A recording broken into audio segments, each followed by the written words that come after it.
क्या है क्या नहीं है। That is a customer journey, कि कहाँ से उसको हमारे प्रोडक्ट के बारे में पता पड़ता है और कैसे वो हमारे प्रोडक्ट को जानने के बाद हमारे प्रोडक्ट को बाय करता है, और बाय करने के बाद कॉन्स्टेंटली हमसे बाय करता रहता है। ठीक है। ये सारी चीजें हमने पिछली बार देखी थी किसमें, कस्टमर जर्नी में। ठीक है। अब हमने ये देखा था कि हम जब कस्टमर पर्सोना बनाते हैं तो कस्टमर पर्सोना में क्या होता है। कस्टमर पर्सोना में बेसिकली हम एक एक चीज डिफाइन करते हैं कि हमारे यूजर्स या हमारे बायर्स कैसे सोचते हैं, कैसे नहीं सोचते हैं, क्या चलता है क्या नहीं चलता है। ठीक है। वो लोग कहाँ रहते हैं, क्या करते हैं, कितने आ, कौन सी सिटी में रहते हैं, क्या काम करते हैं। Each and every single thing वो आती है कस्टमर पर्सोना के अंदर। अब मैंने लास्ट क्लास में भी बताया था कस्टमर पर्सोना का बेसिक मतलब क्या है। कस्टमर पर्सोना का बेसिक मतलब ये है कि जैसे आप एक मूवी में जाते हो, मूवी में आपको हीरो के बारे में सब कुछ पता होता है कि हीरो क्या काम करता था, क्या नहीं करता था, उसकी जॉब क्या थी, उसके फैमिली मेंबर्स कौन थे। Each and everything you know about a hero. Similarly customer persona में आपको सब कुछ पता होना चाहिए अपने कस्टमर के बारे में। ठीक है। पर्सोना में क्या क्या आता है।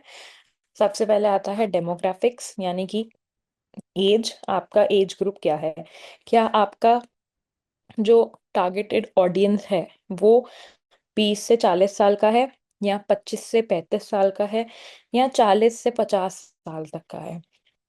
ये एक चीज है जो आपको, जो क्योंकि जब तक आपको उनका एज पता ही नहीं है आप ये कैसे समझोगे कि वो कौन सा प्लेटफॉर्म ज्यादा चलाते हैं। जब तक आपको पता ही नहीं है कि उनका वो कौन से अ, अगर आपको पता है कि वो 18 से 25 के एज के बीच में है, तो आपको पता है कि वो इंस्टाग्राम ज्यादा चलाते हैं। बट अगर आप ये देखते हो कि उनका एज 30 से 50 साल तक का है, तो आपको ये पता पड़ेगा वो इंस्टाग्राम तो थोड़ा बहुत चलाते हैं बट वो फेसबुक भी ज्यादा चलाते होंगे। ठीक है। तो एक, अब ये मैं आपको एक एग्जाम्पल दे रही हूँ कि अगर आपको एज पता है तो आप क्या पता कर सकते हो, बट जब सारी चीजें एक साथ आती हैं तो बहुत सारी चीजें जो आपको आपके कस्टमर के बारे में समझ में आती है। Next is gender. आप मेल्स को टारगेट कर रहे हो कि फीमेल्स को टारगेट कर रहे हो। ठीक है। फीमेल्स को टारगेट कर रहे हो तो आप उस हिसाब से एक टाइम पे कर सकते हो। मेल्स को टारगेट कर रहे हो तो आप उसी हिसाब से, मतलब जो भी आप वीडियो बनाओगे, जो भी रील्स वगैरह बनाओगे, उसमें आप अगर वुमेन को टारगेट कर रहे हो तो आप वुमेन शो करोगे, लेकिन अगर मेन को टारगेट कर रहे हो तो मेन शो करोगे। करेक्ट। उसके बाद लोकेशन। बॉम्बे में रहते हैं, दिल्ली में रहते हैं, क्योंकि अगर मेरा एक स्किन केयर प्रोडक्ट है तो जिस भी एरिया में मेरी ऑडियंस रहती है मैं उसी एरिया के ऑडियंस के अकॉर्डिंग, मैं उसी एरिया के ऑडियंस के वेदर के अकॉर्डिंग, फॉर एग्जांपल अगर आज मैं राजस्थान के लिए और मुंबई के लिए कंटेंट बना रही हूँ तो दो कंटेंट अलग अलग होंगे। क्योंकि राजस्थान में ठंड है तो मैं ठंड की बात करूंगी, बट मुंबई में इतनी ठंड नहीं है। मुंबई में ठंड है बट इतनी नहीं है जितनी यहाँ है। ठीक है। तो इसलिए मैं दो अलग अलग टाइप के कंटेंट बनाऊंगी। कहने का मतलब ये है कि डेमोग्राफिक्स होती हैं 5 चीजें। Age, gender, location, income and job. ये पांचों चीजें सबसे मेन और प्राइमरी चीज होती है जब आप एक कस्टमर पर्सोना बनाते हो, क्योंकि इसके अकॉर्डिंग आप उनके लिए कंटेंट बना सकते हो, आप उनको टारगेट कर सकते हो। ठीक है। नेक्स्ट आता है साइकोग्राफी, यानी कि वैल्यूज, लाइफस्टाइल एंड इंटरेस्ट। कहने का मतलब है कि किस तरीके के उनके वैल्यूज हैं, किस तरीके की लाइफस्टाइल वो जीते हैं। यानी कि वो लाइफस्टाइल का मतलब क्या, वो रोज सुबह ऑफिस चले जाते हैं, शाम को आते हैं, या वो 9 आवर्स की जॉब करते हैं, या उनका इनकम कितना हो सकता है, या वो मतलब ये देखो, अगर आपको इनकम पता है तो आपको ऑटोमेटिकली पता पड़ जाएगा कि लाइफस्टाइल कैसी है। अगर इनकम ज्यादा है तो लाइफस्टाइल अच्छी होगी, लग्जरी प्रोडक्ट्स लेते होंगे। तो वो आपका स्किन केयर, अगर आपका स्किन केयर प्रोडक्ट है, फॉर एग्जांपल एक कोई भी प्रोडक्ट है 2000 3000 का, तो जिसकी सैलरी 30,000 40,000 होगी वो शायद ये 2 3 हजार वाला प्रोडक्ट ना ले। बट जिसकी सैलरी आराम से 50,000 60,000 1 लाख है, वो ये 2 3 हजार का प्रोडक्ट तो क्या इससे ज्यादा का भी ले लेगा। तो इससे आपको समझ में आता है कि आपका कस्टमर कौन है, और क्या वो ये प्रोडक्ट ले पाएगा इस प्राइस रेंज में या नहीं ले पाएगा। यहाँ तक किसी को कोई प्रॉब्लम है?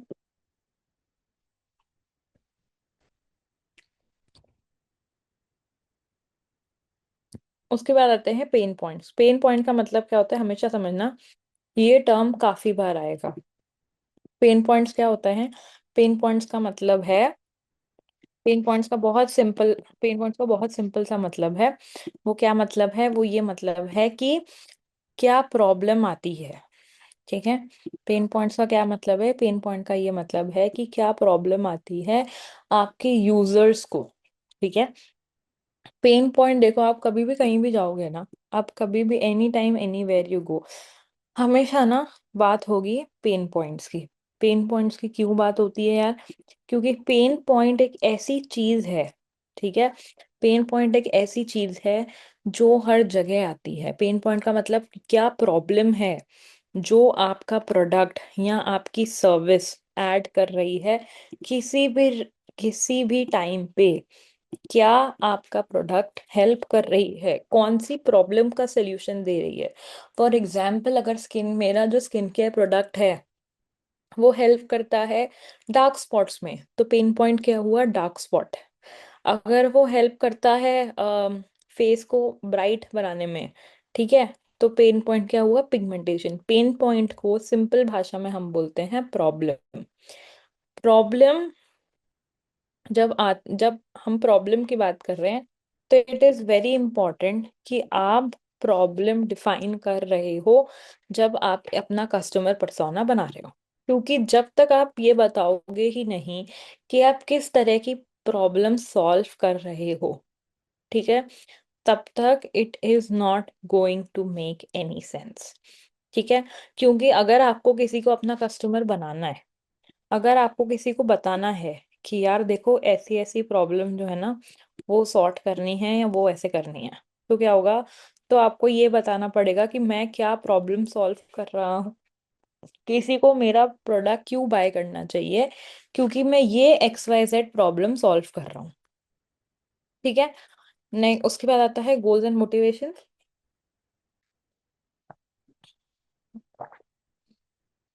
गोल्स एंड मोटिवेशंस क्या है? यानी कि आपका जो टारगेट ऑडियंस है या आपका जो कस्टमर है वो क्या अचीव करना चाहते हैं। अगर मैं स्किन केयर प्रोडक्ट की बात करूं, तो स्किन केयर प्रोडक्ट वो अचीव करना चाहते हैं एक ग्लोइंग स्किन या हेल्दी स्किन। ठीक है। तो यू हैव टू अंडरस्टैंड कि वो लोग क्या अचीव करना चाहते हैं with what they are wanting to, you know, जब वो अचीव करना चाहते हैं अगर आप उनको वो दे देते हो, ठीक है, तो क्या होता है? तो वो आपसे उम्मीद में बाय कर लेते हैं कि हाँ यार इससे काम हो जाएगा, चलो मैं ना ये बाय कर लेता हूँ या मैं ये बाय कर लेती हूँ। ठीक है। That is why they buy. So you have to tell them कि आप उनको क्या अ, देने वाले हो, उनको क्या मिलने वाला है। Then only you would be able to understand. ठीक है। लास्ट आता है बाइंग बिहेवियर। बाइंग बिहेवियर समझना इसलिए ज़रूरी है कि वो कैसे बाय करते हैं, क्या देखकर बाय करते हैं, क्या सोचकर बाय करते हैं, रिव्यूज देखकर बाय करते हैं या नहीं बाय करते हैं। ठीक है। रिव्यूज देखकर बाय करते हैं या नहीं करते हैं। ठीक है। ये सब जब बाय करते हैं तभी आपको ये समझ में आना चाहिए कि आपको, मतलब अगर मानो बहुत ज्यादा रिसर्च करते हैं तो आपको क्या करना चाहिए? आपको ये करना चाहिए कि आपको बहुत सारे इन्फ्लुएंसर से कोलैब करना चाहिए। ठीक है। अगर आपको लगता है कि वो बहुत ज्यादा किसी अगर टेक्निकल प्रोडक्ट में है, तो आपको टेक्निकल गुरुजी और ये जितने भी ऐसे टेक रिव्यूअर्स हैं इनके साथ आपको टाई अप करना चाहिए। तो लेकिन अगर आपको लगता है कि वो लोग सिर्फ एड्स देख के या किसी को यूज करते हुए दिखाकर अगर वो टारगेट कर ले, अगर वो मान जाएंगे, तो आपको बहुत ज्यादा ऐसे व्यूज, ऐसे यूट्यूब वीडियोस बनाने चाहिए जिसमें वो लोग क्या करेंगे, जिसमें वो लोग क्या करते हैं, जिसमें वो लोग आपको ढंग से सब कुछ बताते हैं कि कि देखो ये चीज ऐसे चलती है, इसको हम ऐसे खोलते हैं, इसको हम ऐसे लगाते हैं, all all sort of that. तभी जाके क्या होता है, तभी जाके लोग ट्रस्ट करते हैं कि हाँ यार, हम ये वाली चीज जो है हम उसको देख सकते हैं। ठीक है। सो 5 चीजें होती है: demographics, psychographics, pen points, goals and motivations and buying behaviour. ये सारी चीजें आपको क्या करनी रहती हैं, आपको डिसाइड करनी रहती हैं before you start marketing for a brand. Before you start marketing for a brand, before you say कि हाँ यार, मैं आज से इस प्रोडक्ट की मार्केटिंग स्टार्ट कर रही हूँ, तो यू हैव टू अंडरस्टैंड कि ये सारी चीजें आपको पहले डिफाइन करनी होगी, नहीं तो it won't be a problem. ठीक है।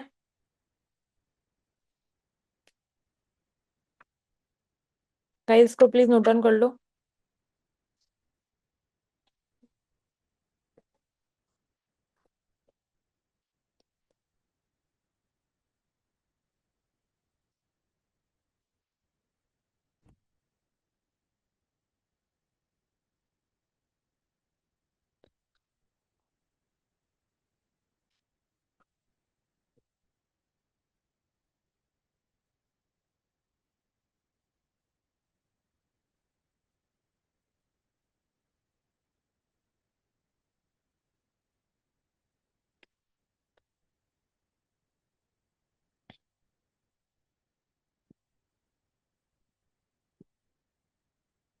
आई होप आप सबको स्क्रीन दिख रही होगी, प्लीज नोट डाउन कर लो।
ओके।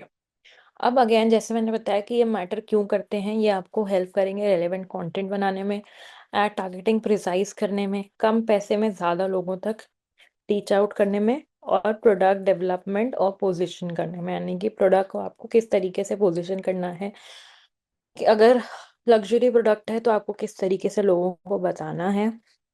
ठीक है। तो आप क्या करोगे, you will be creating a customer persona.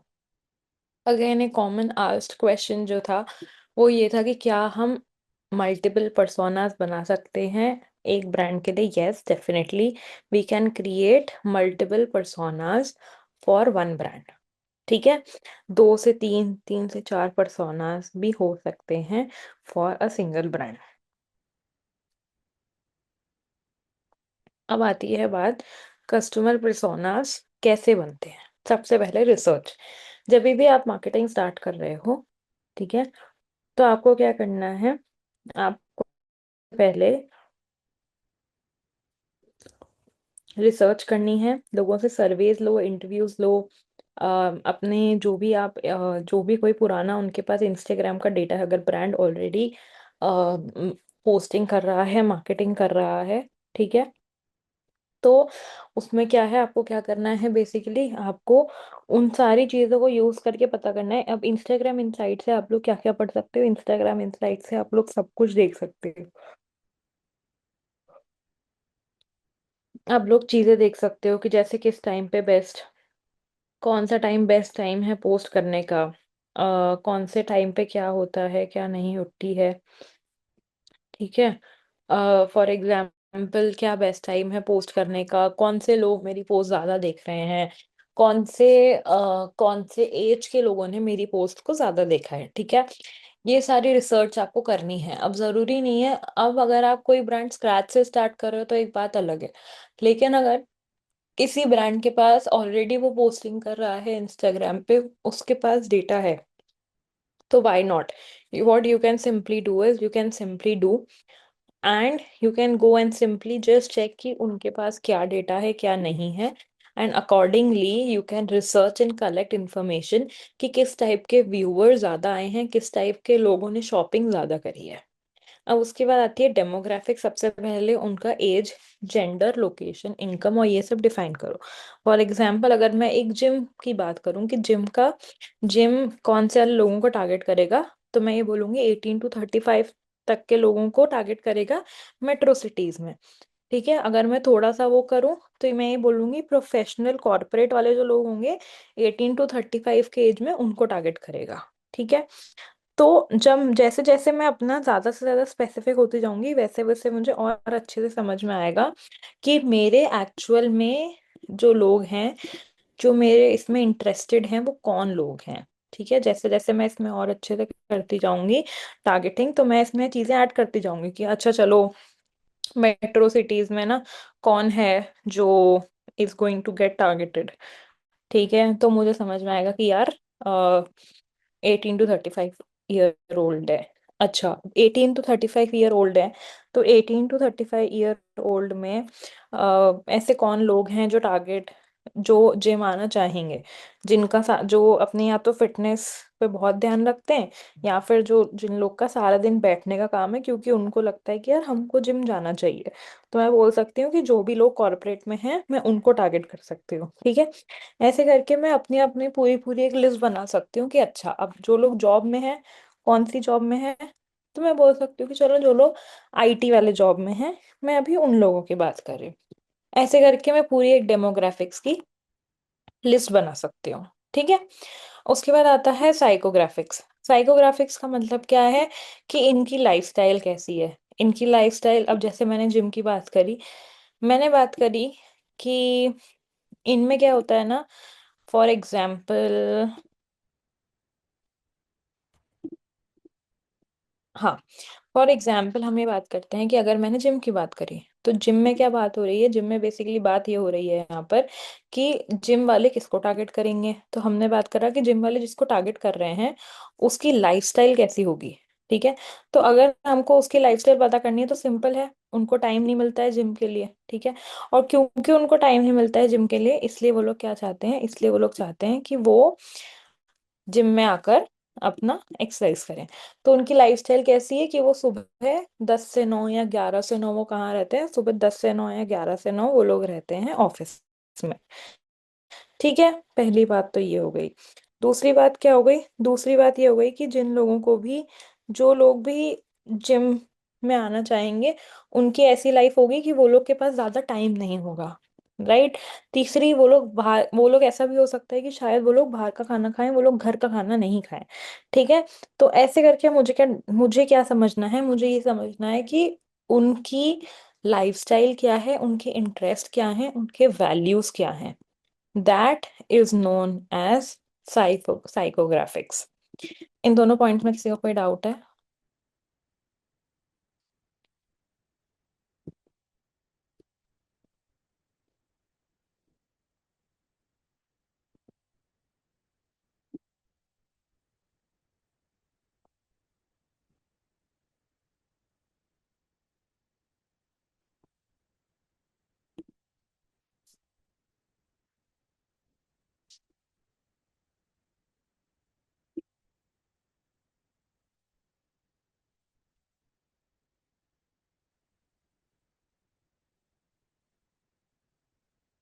Guys, any doubt?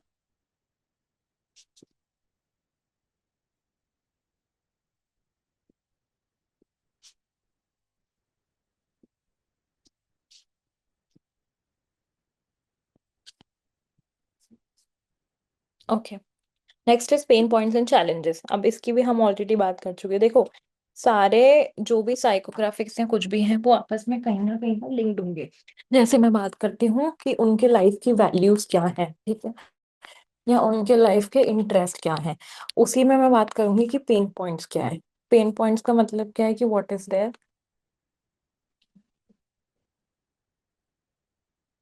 Pen points में मैं बात करूंगी कि व्हाट इज देयर प्रॉब्लम। ठीक है, प्रॉब्लम का मतलब क्या है कि किस प्रॉब्लम की वजह से वो जिम जाना चाहते हैं, बिकॉज उनकी सारे दिन की सिटिंग जॉब है, उनको अपनी फिटनेस के लिए टाइम नहीं मिल रहा है। That is why they want to go to the gym. ठीक है, अब पेन पॉइंट क्या है, एक और पेन पॉइंट, कि वो लोग की सिटिंग जॉब है तो बैठे बैठे फैट कलेक्शन हो रहा है। तो पेन पॉइंट क्या है कि दे आर गेटिंग फैट। तो आप क्या सॉल्व कर रहे हो, उनकी प्रॉब्लम सॉल्व कर रहे हो कि जिम से वो लोग पतले हो सकते हैं। या फिर अगर हम बात करें कि जिम की, और वो क्या है, बहुत सारे ऐसे डिजीजेस हैं जो आपके रेगुलर जिम जाने से नहीं होते हैं। ठीक है, so that is also one of the pen points. तो अगेन बात वही आती है कि आपको ये समझाना होगा ऑडियंस को कि what is the problem that you are actually solving for them. ठीक है,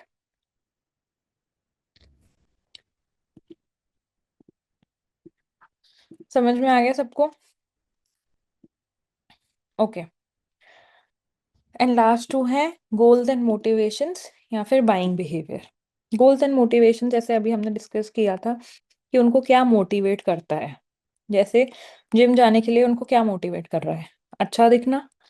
तो आप अच्छे दिखने को मार्केट करो। आप क्या मार्केट करोगे, आप उनको ये बोलोगे कि यार देखो, ये ना ऐसे, अगर आप जिम जाओगे तो यू वुड लुक गुड। और या फिर उनको ऐसे एड्स दिखाओ जिसमें यू आर शोइंग कि, आप उनको ऐसे एड दिखाओगे जिसमें there are good looking people, slim people. उनको आप दिखाओ यार आप भी ऐसे ना हो सकते हो, कैसे, जिम जाके। Simple as that. So you have to give them some motivation, you have to give them some kind of thing which would make them, which would uh, which would kind of make them want to go to the gym। क्या उनका क्यों क्यों जाए वो gym, why should they go to the gym। देखो, जितना gym जाना एक पर्सन के लिए इम्पोर्टेंट है, उतना ही जिम जाना एक यू नो जिम ओनर के लिए भी इम्पोर्टेंट है, बिकॉज दैट इज हाउ उसका बिजनेस चलता है। ठीक है, आपको रीजन पढ़ेंगे उसको कि वो जिम क्यों आए। सिंपल। तो for those reasons you have to decide कि आपको क्या रीजन देने हैं। And last is buying behaviour. Again gym, आपका जिम ज्वाइन करने से पहले क्या वो अपने फ्रेंड से पूछेगा या और 10 लोगों से बोलेगा कि यार ये जिम कैसा है, मुझे जिम जाना चाहिए या नहीं जाना चाहिए, जाने की जरूरत है या नहीं है। या फिर वो ऑनलाइन पढ़ेगा जाकर, या मे बी ऐसा भी हो सकता है कि वो आपके गूगल के रिव्यूज पढ़े जाकर। देखो, बहुत सारी चीजें ना आपके कंट्रोल में होती हैं, बट बहुत सारी ऐसी चीजें हैं जो आपके कंट्रोल में नहीं होती हैं, जो आप नहीं कर पाते हो। फॉर एग्जाम्पल बनाए से नहीं कर पाते हो, इसका मतलब है जैसे अगर वो किसी से अपने फ्रेंड से पूछता है तो आप उसके फ्रेंड्स को जाके नहीं समझा सकते भाई you are the best gym.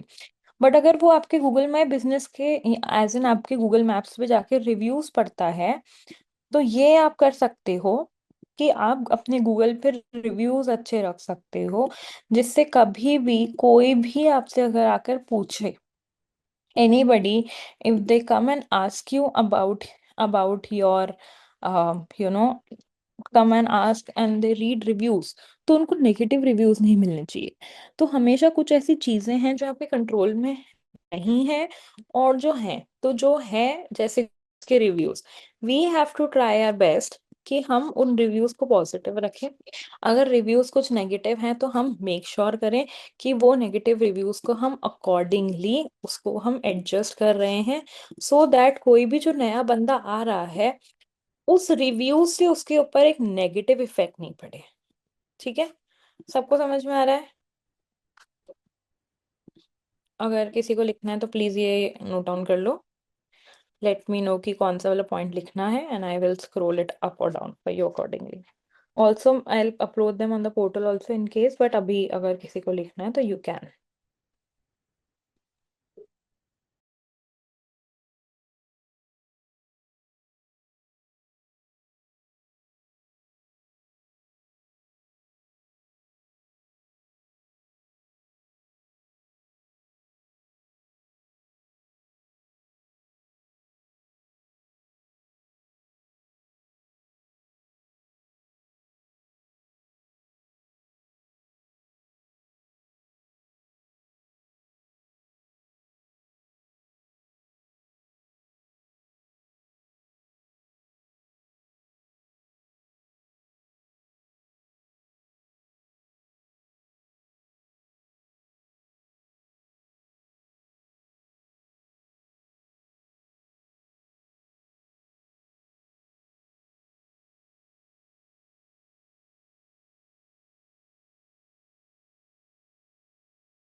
Okay, अब हम देख सैम्पल कस्टमर। जैसे मैं अम, मेरा एक ना यूट्यूब चैनल है फॉर एग्जांपल। उस यूट्यूब चैनल में मैं क्या करती हूँ, उस यूट्यूब चैनल में मैं वीडियोस बनाती हूँ। ठीक है, वीडियोस बनाती हूँ किस चीज़ के, रेसिपीज के, हेल्दी रेसिपीज के, जिनसे आप वेट लॉस कर सकते हो। ठीक है, और इन वाले से मैं क्या करती हूँ बेसिकली, मैं जो रेसिपीज बनाती हूँ वो आपको वेट लॉस में भी हेल्प कर सकती है और जस्ट हेल्दी रहने में भी हेल्प कर सकती है। ठीक है, अब मैं, और ये जो रेसिपीज हैं ये बहुत क्विक रेसिपीज हैं। ठीक है, ये बहुत क्विक रेसिपीज हैं जो बहुत जल्दी बन जाती हैं। ठीक है, अब तो मुझे क्या चाहिए, मुझे अपने लिए एक कस्टमर पर्सोना, मुझे अपने लिए कस्टमर पर्सोना बनाना है। ठीक है, कस्टमर पर्सोना में मुझे क्या करना है, कस्टमर पर्सोना में मुझे क्या करना है बेसिकली, सबसे पहले मैं उसकी एज लिखती हूँ कि उसकी एज क्या है, 28 to 40। ठीक है, अब क्योंकि मैंने बोला मैं ऐसी रेसिपीज बनाती हूँ जो आ, जल्दी बन जाती हैं। ठीक है, तो इसके लिए मेरा मेन टारगेट ऑडियंस कौन होंगे, मेरा मेन टारगेट ऑडियंस होंगे कॉर्पोरेट प्रोफेशनल्स। ठीक है, टीयर 1 सिटीज में। क्यों? क्योंकि ये लोग होते हैं जिनका ट्रैवलिंग में टाइम बहुत जाता है। ये लोग होते हैं जिनका टाइम, लंबे लंबे वर्क आवर्स होते हैं जिनके। ठीक है, इसमें क्या है, इसमें हम क्या करते हैं बेसिकली, इसमें हम, इनका लाइफस्टाइल कैसा है, इनके बिजी स्केड्यूल है, लॉन्ग वर्क आवर्स हैं, इनको फिटनेस तो चाहिए बट इनको टाइम नहीं मिल रहा है। तो इसलिए, और इनका पेन पॉइंट क्या है कि ये, इनके पास टाइम नहीं होता खाना बनाने का, तो इनको ऐसी चीजें चाहिए जो जो रेसिपीज जल्दी बन जाए, जो रेसिपीज इजीली बन जाए। ठीक है, समझ में आ रही है बात? तो अब ऐसे जो लोग हैं इनके लिए क्या है, इनके लिए मेरा जो पेज है वो बहुत अच्छे से काम आ जाएगा। क्यों, इन जो मेरा पेज है वो इनके काम क्यों आएगा, इनके लिए काम लिए आएगा। ऐसे लोग हैं जिनको अपनी हेल्थ की तो परवाह है, बट सिर्फ उनको टाइम नहीं मिल पा रहा है। The only problem that they have is that they are not able to make enough time out of their routine. So जब उनको पता पड़ेगा कि यार ऐसा कोई पेज है जो 5 मिनट के लिए, ठीक है, जो जो 5 मिनट के अंदर अंदर एक हेल्दी रेसिपी बनाना बता देता है, या ऐसा कोई पेज है जो एक हेल्दी रेसिपी बता देता है जो 10-15 मिनट्स में बन जाती है, जिसको आप हाफ एंड हाफ करके कर सकते हो या जो कुछ दिनों तक चलती है, तो क्या होगा, तो फिर लोग तो जो प्रोडक्ट हैं वो ज्यादा से ज्यादा मेरे इसको देखेंगे। ठीक है, तो जो लोग हैं वो ज्यादा से ज्यादा मेरे कंटेंट को देखेंगे। क्यों? क्योंकि ये मेरी एक्चुअल में टारगेट ऑडियंस है। आप खुद सोचो, जो मैंने आपको यूट्यूब वीडियोस बताए कि मैं ये वाले यूट्यूब हूँ, ठीक है, में कैसे लोग इंटरेस्टेड होंगे, क्विक रेसिपीज में वही लोग इंटरेस्टेड होते हैं जिनके पास टाइम नहीं होता है। ये जो हाउसवाइफ, वो आराम से टाइम लेके बना सकती हैं, बट जो कॉर्पोरेट वाले लोग जो अकेले रहते हैं, जो टिफिन का खाना भी नहीं खा सकते हैं या मेस वगैरह का, वो क्या करते हैं, उनको क्या चाहिए, उनको ये चाहिए कि कोई उनको ऐसी चीजें बताए तो जल्दी बन जाए, उनको कुछ करना भी ना पड़े। ठीक है, मैं अपनी टारगेट ऑडियंस, जैसे फॉर एग्जांपल मैंने एक कॉमन सा नेम ले लिया, रिया। जब भी मैं रिया को ऐड दिखाऊंगी तो मैं क्या बताऊंगी, मैं हेल्दी मील के बारे में बताऊंगी, 5 मिनट रेसिपीज के बारे में बताऊंगी, और नहीं तो मैं क्या करूंगी, मैं फिटनेस इन्फ्लुएंसर्स के साथ भी करूंगी। फिटनेस इन्फ्लुएंसर्स बताएंगे कि यार मैंने, इन्फ्लुएंसर्स बताएंगे, फिटनेस इन्फ्लुएंसर्स ये बताएंगे कि मुझे क्या करना है, और मतलब एज एन फिटनेस इन्फ्लुएंसर्स ये चीज बताएंगे कि देखो मैंने ये रेसिपी सीखी थी, यहाँ से सीखी थी, 5 मिनट्स की रेसिपी थी, और क्या मैंने किया और क्या नहीं किया। ठीक है, that entirely is known as customer persona. Customer persona basically आपको हेल्प करता है ये समझने में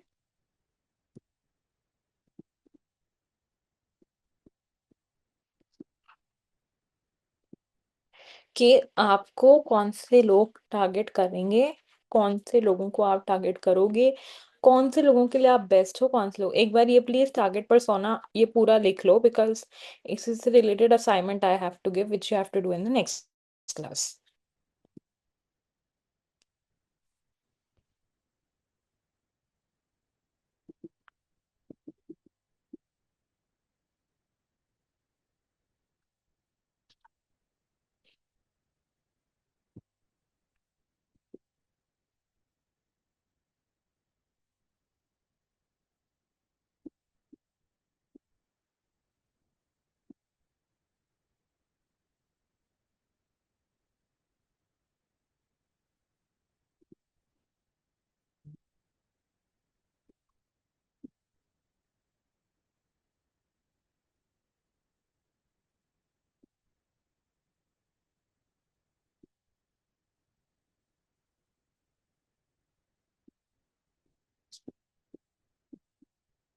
गाइस प्लीज सब लोग लिख लो।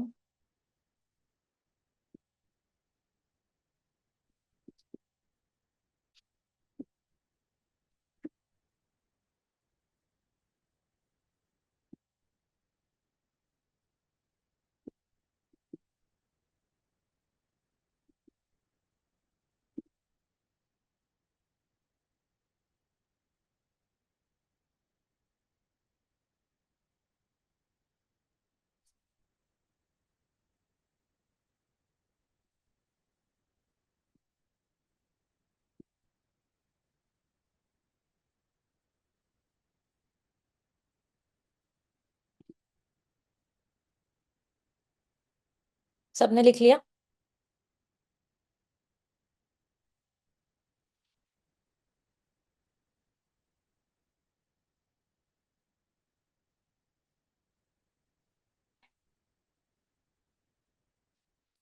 ओके। अब आपको क्या करना है, आपको अपने पसंद के कोई से भी 3 ब्रांड लेने हैं, और उन 3 ब्रांड्स के लिए आपको अलग अलग कस्टमर पर्सोना बना के आना है। ठीक है, प्लीज देखना।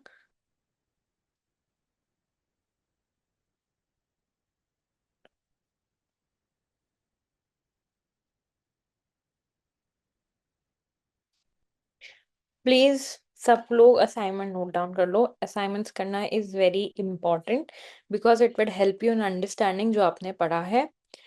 आपको 3 अपने कोई फेवरेट ब्रांड्स लेने हैं, उन 3 के लिए एक एक कस्टमर पर्सोना आपको बनाना है। ठीक है।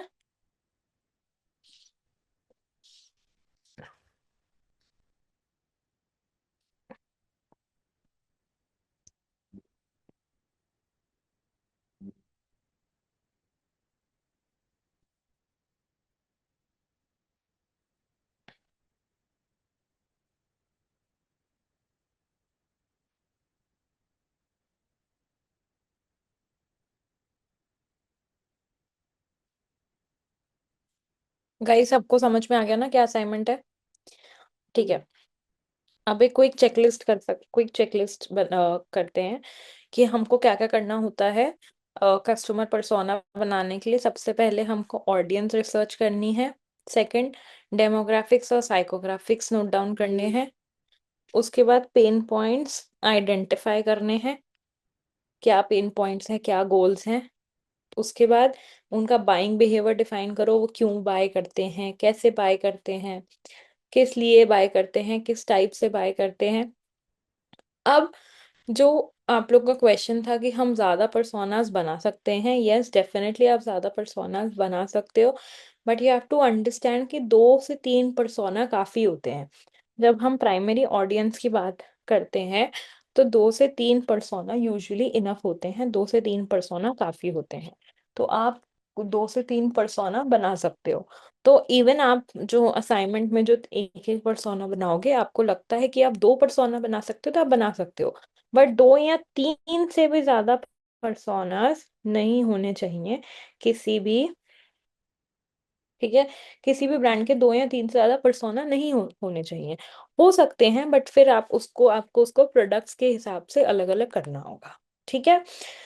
और लास्ट में ये सारे पर्सोनास आपको हेल्प करेंगे मार्केटिंग कैंपेन्स को क्रिएट करने में। ठीक है, मार्केटिंग कैंपेन्स को क्रिएट करने में ये वाले पर्सोनास कैसे हेल्प करेंगे, क्योंकि ये वाले पर्सोनास आपको हेल्प करते हैं ये समझने में कि आपको किस टाइप का कंटेंट बनाना है, किस टाइप का कंटेंट आपको नहीं बनाना है, किस टाइप के आपको एड्स डलानी है। ठीक है। लास्ट इज, हम पर्सोना क्यों बनाते हैं? क्योंकि जितना ज्यादा आप अपने कस्टमर को जानोगे उतना ही ज्यादा आप उसको अच्छे से मार्केट कर पाओगे, उतना ही ज्यादा आप उसको इजीली कन्विंस कर पाओगे कुछ भी चीज को शॉप करने के लिए, कुछ भी चीज को बाय करने के लिए। अगर आप नहीं कर पा रहे हो तो इसका मतलब या तो आपके पर्सोना में कोई प्रॉब्लम है, जो पर्सोना आप टारगेट कर रहे हो उसमें कुछ ना कुछ प्रॉब्लम है। ठीक है guys, I give everybody 2 minutes, जो भी अभी तक हमने करा है प्लीज उसको यहाँ पे क्विक चेकलिस्ट और कंक्लूजन में एक बार गो थ्रू कर लो, and then I will tell you what will you do in the next class. हम क्या करेंगे, कैसे, कौन से टॉपिक स्टार्ट करेंगे।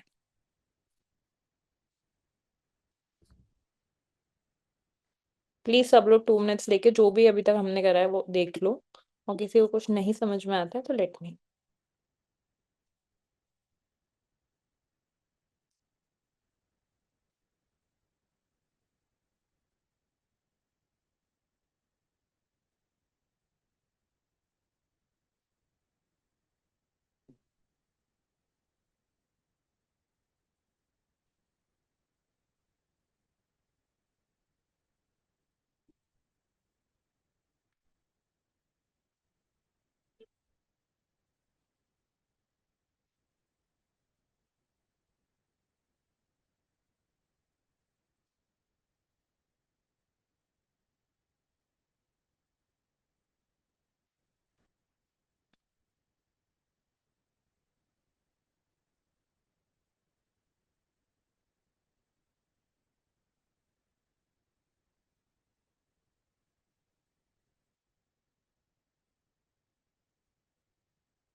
ओके।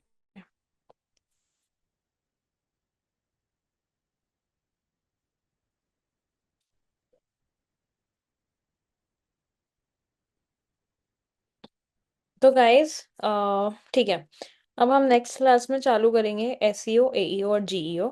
ठीक है।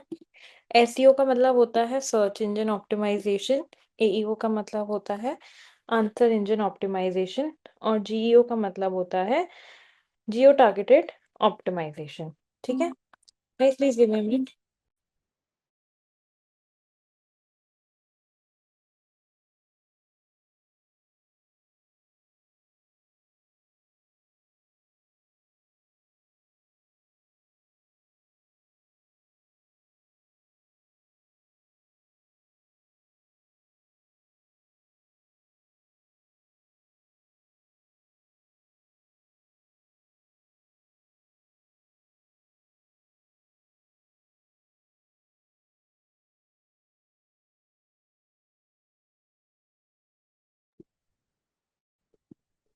Yes.